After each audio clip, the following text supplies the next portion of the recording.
अब मैं आपको चैप्टर वाइज एमसीक्यू रिवीजन के तौर पे बता रहा हूँ। चैप्टर वन जो है इसका एमसीक्यू बता रहा हूँ, बेसिक कॉन्सेप्ट जो इम्पोर्टेंस है। सबसे पहला बात है सबसे पहली बात है बच्चों, और वो है पहली वाली question, primary stage of accounting. Accounting का पहला स्टेज होता है बुक कीपिंग। अकाउंटिंग का पहला स्टेज होता है बुक कीपिंग, याद रखना।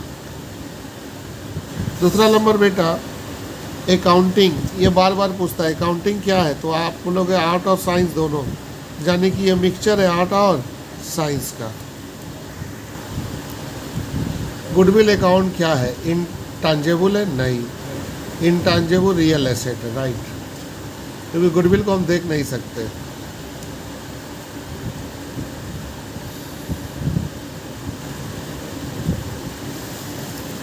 जो इम्पोर्टेंस है उसी पर डिस्कस कर रहा हूँ। करेक्ट आंसर बताओ। फार्मूला कैपिटल बराबर एसेट माइनस लायबिलिटीज, कैपिटल बराबर asset minus external liabilities, capital बराबर रियल एसेट माइनस इतना लायबिलिटीज, कैपिटल बराबर होता है total asset minus total liability.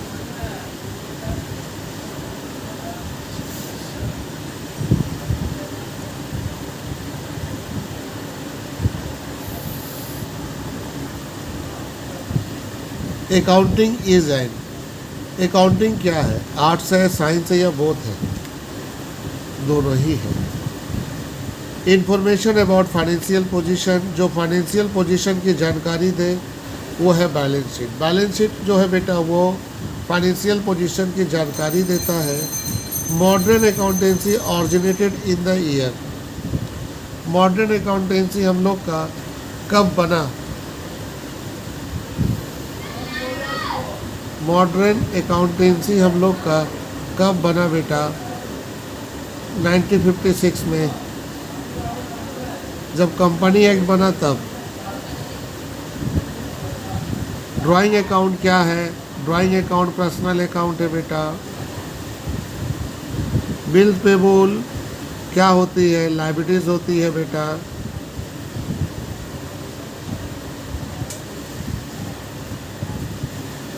Which of the following is not a branch of accounting? Accounting के branch होते हैं management accounting, cost accounting, financial, तीनों। ये तीन तो होते हैं, लेकिन बोलना कौन नहीं होता, तो बुक कीपिंग। आंसर होगा बुक कीपिंग, हमारे ब्रांच नहीं है अकाउंटिंग की।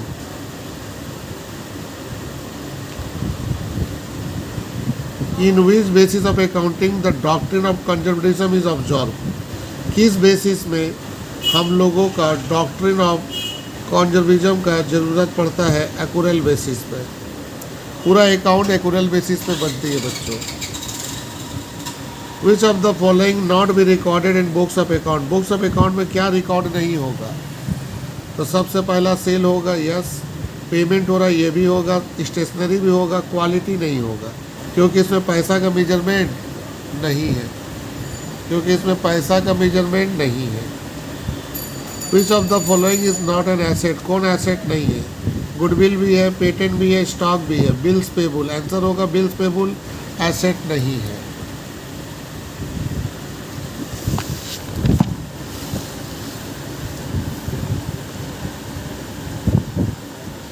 Financial institutions are user of accounting information. Financial institution मतलब बैंक और भी बहुत से, वो कौन सा यूजर है, इंटरनल या एक्सटर्नल? तो ये उत्तर होगा एक्सटर्नल है। Which of the following is a transaction, इसमें से कौन ट्रांजेक्शन है ये बताओ? To recruited mister Roy, mister Roy की भर्ती हुई, उसकी मंथली सैलरी 10,000, ये ट्रांजेक्शन है बच्चों, क्योंकि उसमें पैसा आ रहा। To gift on sister on marriage, marriage जब हुआ तो अपनी बहन को हमने गिफ्ट दिया, गिफ्ट दिए तो पैसा दिए, ये भी ट्रांजेक्शन है, रिकॉर्ड होगा। बैंक में खाता खोले, ये भी ट्रांजेक्शन है। All of the above. Which of the following is not a liabilities, liabilities कौन नहीं है? पेटेंट राइट, ये तीनों ही लाइबिलिटीज है। पेटेंट राइट लाइबिलिटीज नहीं, वो एसेट है। परचेज ऑफ एसेट, अगर आप एसेट खरीद रहे कौन है होगा, कैपिटल एक्सपेंडिचर, क्योंकि बार बार नहीं, के बार खरीदोगे, एक बार। Which of the following needs not a quantitative characteristics of accounting information. Accounting information का जो फीचर है आपको मालूम है, रिलायबिलिटी है, मैटेरियलिटी है, कॉम्परेबिलिटी है, अंडरस्टैंडेबिलिटी है। देखो ये भी फीचर है, ये भी फीचर है, ये भी फीचर है, ये डी नंबर फीचर नहीं है। विच ऑफ द फॉलोइंग है इंटरनल यूजर, मैनेजमेंट है भाई, मैनेजमेंट और बिजनेसमैन, मालिक। अगर हम supplier of goods and service on credit, जो उधार में माल देगा वो क्रेडिटर कहलाएगा बाबू। कैपिटल का नेचर क्या है, बाहर का लायबिलिटीज है या इंटरनल, तो इंटरनल लायबिलिटीज है। बच्चों फाइनेंशियल स्टेटमेंट अगर बनाई जाती है, फाइनेंशियल परफॉर्मेंस यानी कि फाइनेंशियल पोजीशन की जानकारी कौन देता, बैलेंस शीट। जहां फाइनेंशियल इंफॉर्मेशन है, balance sheet. Which of the following is not a external user, कौन एक्सटर्नल यूजर नहीं है, बाहर वाला यूजर कौन नहीं है, मैनेजमेंट, मैनेजमेंट इंटरनल है। Which is not a business transaction, आप बताइए इसमें कौन बिजनेस ट्रांजेक्शन नहीं है, जिसमें पैसा की बात होगी वो ट्रांजेक्शन है बेटा। गुड्स परचेज ट्रांजेक्शन है, लाइन परचेज ट्रांजेक्शन है, कैश विड्रॉ ट्रांजेक्शन है बेटा, इंटरव्यू ट्रांजेक्शन नहीं है। कैपिटल कौन अकाउंट, रियल, नॉमिनल या पर्सनल, पर्सनल है बच्चा। आउटस्टैंडिंग कौन अकाउंट है, पर्सनल है बच्चा। कौन फीचर नहीं है, प्रेजेंटेशन फीचर नहीं है बच्चा। जो सामान बेचेगा उधार में, जो सामान बेचेगा उधार में वो कहलाएगा क्रेडिटर, और जो सामान खरीदेगा वो कहलाएगा डेटर। बच्चा इनकम रिसीव हुआ करंट ईयर में 1,25,000, 20,000 एक्रूड इनकम है, इस पे सवाल नहीं आता, इसको छोड़ दो। यहाँ तक हम लोग रखते हैं। अब हम लोग आपको लेकर आते हैं चैप्टर 3 में basic concept of accounting. IFRS का फुल फॉर्म क्या है, international financial reporting standard, c number, international financial reporting standard. Accrued concept, accrued concept क्या है, एक्रूड कॉन्सेप्ट अजम्पशन है, एक्रूडल कॉन्सेप्ट अजम्पशन है। ये अजम्पशन किया गया कि बिजनेस जो है वो कंटिन्यू चलेगा इंडेफिनिट पीरियड के लिए। कौन कॉन्सेप्ट है, going concern concept. Double entry system जो है वो किस प्रिंसिपल को फॉलो करता है, dual aspect concept. International accounting standard जो है इसे कौन इशू करता है, ICAI। इंडिया में कौन करता है, ICAI। कौन अकाउंटिंग में नॉन फाइनेंशियल ट्रांजैक्शन, नॉन मतलब जिसमें कैश का काम नहीं हो रहा, उसको रिकॉर्ड नहीं किया जा सकता, ये बताता money measurement concept. Indian accounting standard are issued by, कौन इशूड करता है, ICAI।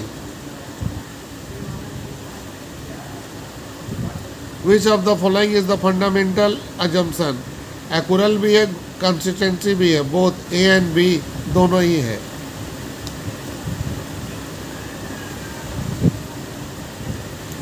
Profit and loss account अगर हम बनाते हैं 1 साल के लिए, ये हमें कौन सिखाता है बेटा, अकाउंटिंग पीरियड कॉन्सेप्ट।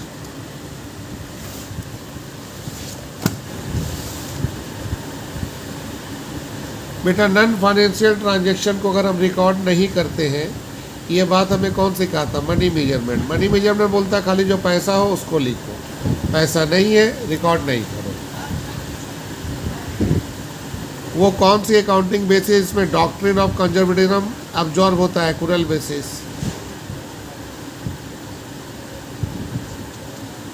डिप्रिसिएशन का अकाउंटिंग स्टैंडर्ड बताओ, ये अब नहीं है सिलेबस में, तो अभी नहीं है। कौन सा इंस्टीट्यूट है इंडिया में जो अकाउंटिंग स्टैंडर्ड बनाता है, ICAI।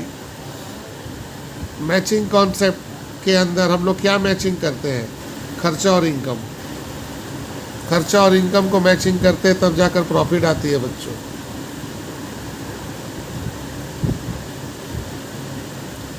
आइए थोड़ा सा पहचानिए रिवेन्यू कब होगा। आपने सेल किया एक आर्टिकल फर्स्ट को, sorry, order for sale receive on first and good are send on 15, amount receive on 18। आपको बोला रिवेन्यू आपका कब होगा? रिवेन्यू मतलब आपका इनकम कब होगा? अकाउंटेंसी में इनकम उस दिन होता है जो पहला ट्रांजैक्शन होता है। बेटा article receive on the first को, तो बेटा हम लोग का जो 1 तारीख है यही हम लोग का रिवेन्यू होगा।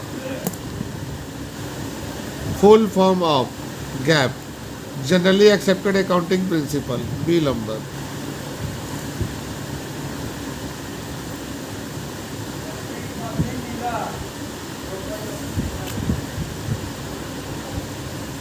इसमें से कौन अकाउंटिंग स्टैंडर्ड है जो हम लोग को इन्वेंट्री के बारे में बताता है? और वो अकाउंटिंग स्टैंडर्ड 2 है। कैपिटल को बैलेंस शीट के लायबिलिटी साइड में दिखाते हैं। ये बात कौन कॉन्सेप्ट कहता है? Separate entity concept. ये बात कौन करता है? Separate entity concept. Matching concept में हम लोग मैचिंग क्या करते हैं बच्चा? खर्चा और इनकम। मैचिंग का मतलब खर्चा और इनकम।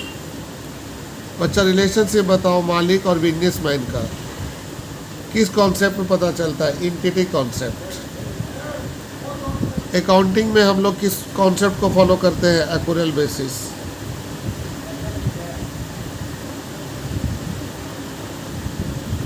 सॉरी बच्चों, अभी तक मैं गलत बोल रहा था, मिक्स बेसिस। अकाउंटेंसी में मिक्स बेसिस का काम होता है। वेरी वेरी सॉरी बच्चों। अकाउंटिंग जब भी फॉलो करता है मिक्स, यानी कि अकाउंटिंग में हम लोग कैश का भी काम करते हैं और उधार का भी काम करते हैं। मिक्स बेसिस बच्चों, आप थोड़ा सा गलती हो गया बच्चों, mix basis. Accounting to which principle of business even the proprietor of the business treated the creditor of the business. बताइए किस प्रिंसिपल में बोला गया है कि बिजनेसमैन बिजनेस के लिए क्रेडिटर है? Entity concept, business entity concept.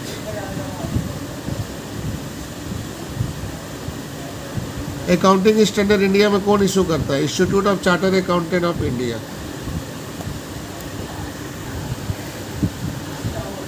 अगर हम मशीन खरीद रहे कैश में तो इसका मतलब क्या है? एसेट डिक्रीज हो रहा है और लायबिलिटीज इंक्रीज हो रहा है। एसेट इंक्रीज हो रहा है और एसेट डिक्रीज हो रहा है। एसेट इंक्रीज हो रहा है, लायबिलिटी डिक्रीज हो रहा है। एसेट डिक्रीज हो रहा है और कैपिटल इंक्रीज हो रहा है। आपको बताना है 50 का आंसर। अगर हम मशीन खरीद रहे कैश में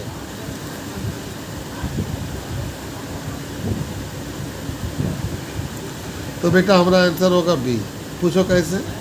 अगर आप मशीन खरीदोगे तो आपका एसेट बढ़ेगा, लेकिन आप कैश में खरीद रहे हो तो फिर कैश आपका जा रहा। तो एक तरफ बैलेंस शीट में मशीन आ रहा और एक तरफ बैलेंस शीट से कैश जा रहा, इसीलिए हम बोलेंगे एसेट इंक्रीज हो रहा है मशीन का आने से, और कैश का जाने से मेरा एसेट डिक्रीज भी हो रहा है। अगर हम क्रेडिटर को पेमेंट करेंगे तो क्या होगा? लायबिलिटीज घटेगा, लायबिलिटीज घटेगा और एसेट भी घटेगा। पूछो का है? लायबिलिटीज इसलिए घट रहा, क्रेडिटर को पेड कर रहे, पैसा जा रहा है, तो कैश मेरा एसेट है तो एसेट भी घटेगा। तो एसेट इंक्रीज होगा कभी नहीं, लायबिलिटीज डिक्रीज होगा। यस ये सही है, ये गलत है, इसलिए एक्सेप्ट नहीं होगा। एसेट डिक्रीज हो रहा है, लायबिलिटीज भी डिक्रीज हो रहा है। Answer perfect. क्यों बेटा? क्रेडिटर को पेड करेंगे, कर्जा कम हुआ और पैसा दे रहे बेटा, तो पैसा बैलेंस शीट का एसेट है तो एसेट भी कम हो रहा है। फर्नीचर खरीदेंगे तब क्या होगा? फर्नीचर खरीदेंगे उधार में, ध्यान से देखो, उधार में खरीद रहे हो, एसेट बढ़ेगा, लायबिलिटीज भी बढ़ेगा। काहे? फर्नीचर एसेट है, बैलेंस शीट में आएगा, पैसा दिए नहीं तो लायबिलिटीज भी बढ़ेगा। तो सर एसेट भी बढ़ेगी और लायबिलिटीज भी बढ़ेगी।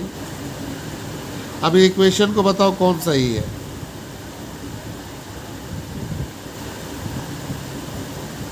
कैपिटल बराबर होता है एसेट माइनस लायबिलिटीज। आंसर होगी बी। क्या है? कैपिटल बराबर देखो एसेट माइनस क्या है, लाइबिलिटीज है, और कैपिटल में प्रॉफिट क्या होती है, ऐड होती है, ये वाली होगी।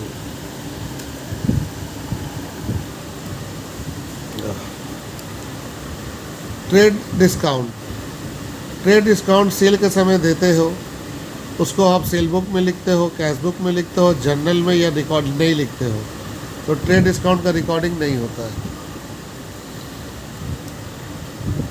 सेल रिटर्न बुक को आप किस में पोस्टिंग करोगे, तो ये डे बुक है, डे बुक का पोस्टिंग सेम होगा। सेल रिटर्न है तो सेल रिटर्न बुक्स में होगा।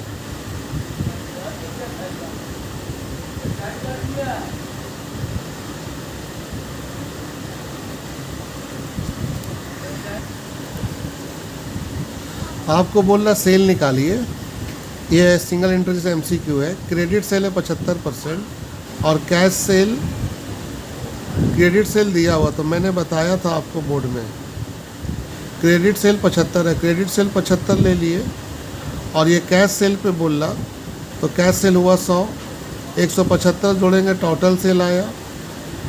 अब क्रेडिट सेल निकालना 7,50,000 ले लिया। मैथ क्या सिखाता, जो निकालना उसको ऊपर ले लो।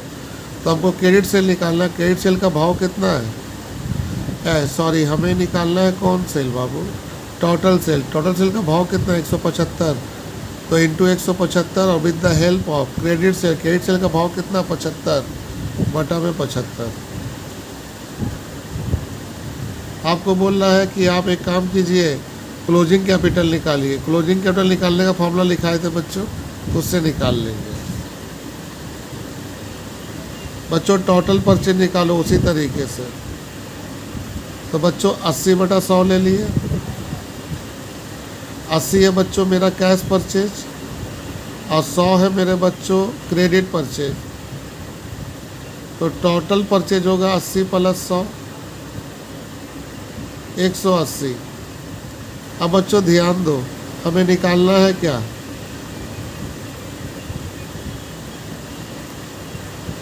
सॉरी बच्चों 80 है मेरा कैश परचेज और 100 है मेरा टोटल परचेज, क्योंकि 80% टोटल पे निकला है।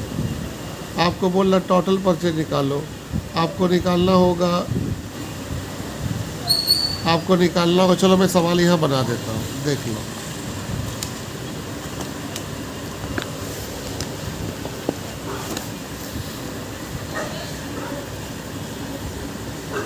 अस्सी बटा 100,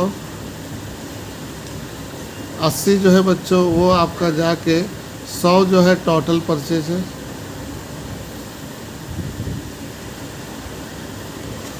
और आपका 80% है क्रेडिट परचेज, तो 80 है क्रेडिट परचेज।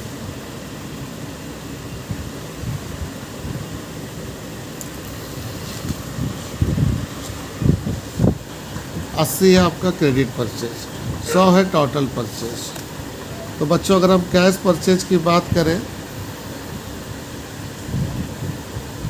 तो टोटल में से घटा दो 20। अब देखता हूँ टीचर मांग क्या रहा है बच्चों। टीचर हमसे मांग रहा है टोटल परचेज और फिगर है बच्चों कैश परचेज। तो टोटल परचेज निकालना है बच्चों। टोटल परचेज निकालने के लिए मेरे को कैश परचेज 2.5 लाख दिया हुआ इंटू 100, 2.5 लाख इंटू 100 जो निकालना ऊपर रखो। टोटल परचेज का भाव है 100, 100 ऊपर रख दो। किसके मदद से निकाल रहे हो, कैश परचेज। कैश परचेज का भाव है 20, तो 2.5 लाख का आधा होगा 11 लाख,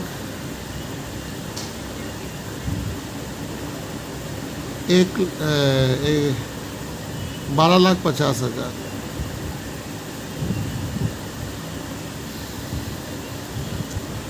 तो MCQ में 12,50,000 होगी बच्चों।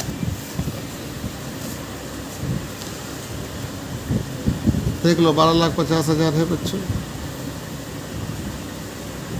बोलना है कौन टाइप का ऑर्गेनाइजेशन है जो सिंगल एंट्री को फॉलो करता है। Small scale, medium scale, small ठीक है, स्मॉल बिजनेसमैन।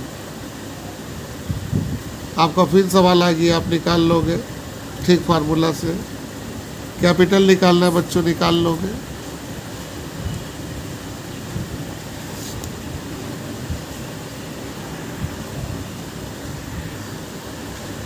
बच्चों इनकम एक्सपेंडिचर का इम्पोर्टेंट एमसीक्यू है। इसमें सवाल आएगा बच्चों, एक क्लब में 11,000 मेंबर है, हर मेंबर को 1,000 रुपया देना है। ओपनिंग और क्लोजिंग सब्सक्रिप्शन दिया हुआ 1 लाख 2 लाख। तो आप ये बताइए पीएल में कितना जाएगा। सबसे पहले बच्चों हम लोग का टोटल जो रिसीव हो रहा है 11,000 में 1,000 इंटू करो, 11,000 में 1,000 इंटू करोगे तो 11 लाख आएगी। और आउटस्टैंडिंग जानते हो, ओपनिंग वाला का काम उल्टा होगा। आउटस्टैंडिंग ऐड होता है, ये क्या होगा, लेस होगा, और क्लोजिंग वाला ऐड होगा। रिपोर्ट कार्ड आएगी बच्चों 12 लाख। सरप्लस और deficit non profit seeking organisation का ट्रांसफ़र करते हो किसमें, कैपिटल फंड। आपका फिर सवाल आया सब्सक्रिप्शन रिसीव है 25,000, तो हम लोग 25,000 ले लिए बच्चों। अब बच्चों इसमें से 1,000 जो है नेक्स्ट ईयर का, तो ये एडवांस हुआ बच्चों, माइनस कर दिए 1,000।